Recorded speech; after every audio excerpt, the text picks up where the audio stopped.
Hello guys, welcome back to Devops Desk. Today we are going to learn how to create Medium account. In Google, search for Medium.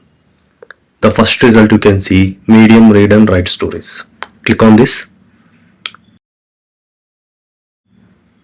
Here you can create your account by clicking on sign in or get started. So click on get started. You can sign up your Medium account with joining with Google, or you can sign up with email. Let me sign up with email ID. Click on this. Enter your email ID here. Click on continue. It will send a verification code to your email ID. Okay, let's go to email and check. Click on OK. Refresh. I have received verification link here. Click on this. Create your account.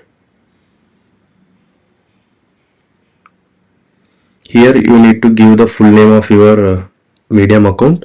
So I'll leave it as it is, the Devops desk. Verify your email ID and create your account.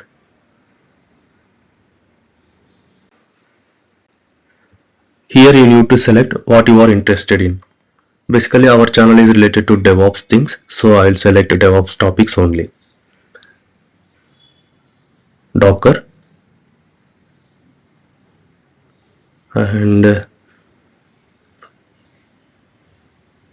I'll select Kubernetes and AWS. Click on continue. You can select other topics as well. And Medium comes with two paid versions. One is membership version and another is friend version, and charges as well. For now we don't require any paid versions. We'll go with free account. Click on this, continue with a free account. That's it. Your Medium account is created. Now you can write your articles by clicking on write here. Enter the title of your article and write the story of your article related, and you can click on publish. It will publish your articles. That's it. Thank you.